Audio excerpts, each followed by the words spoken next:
Hello, good afternoon. Ukraine says Russian missile strikes across the country have caused deaths and resulted in huge damage to critical infrastructure.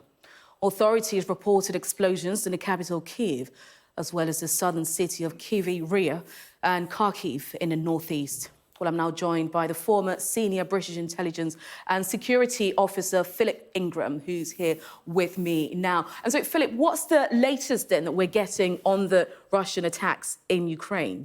Well, day 296 of Putin's 10-day special military operation. And as you said, there have been overnight missile attacks on Kyiv, on Kryvyi on Kharkiv, and on Odessa down in the south. And they're attacking the critical national infrastructure. They're trying to break the will of the people. And there have been missile attacks over the last few nights using cruise missiles and using the Iranian-supplied kamikaze drones that we've heard so much about. And what's been the impact then on the cities? Well, the cities themselves, it's attacking centres of civilian population.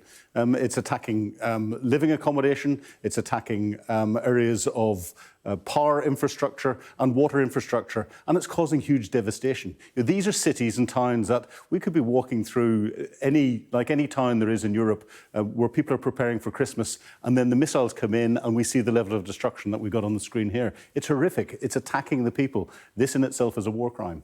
And Philip, there has been talks of preparation for counterattacks then, and this is not just from one side, this is by both sides. So what impact is this going to cause then on the ground currently?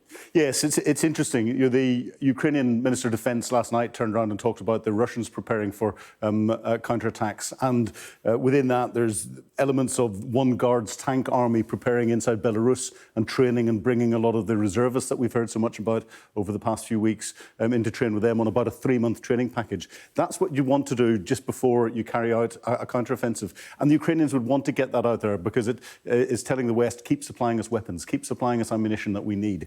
Whilst the Ukrainians, if we go into the east itself, the Ukrainians are actually defending and stopping the Russian attacks in around the Bakhmut region that we've heard so much about again over coming weeks. And the Russians have put a defensive line up near Savatovi in case the Ukrainians decide to attack in through there. And the Ukrainians have gone silent. When they go silent, they tend to be preparing for some form of action. We saw that just before they took the big yellow area near Kharkiv and when they took Kherson in the south.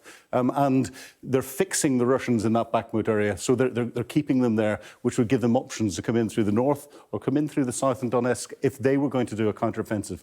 They want the ground to be hard for that. So as it's freezing hard at the moment, we're getting closer to that potentially happening. Absolutely. Philip, thank you.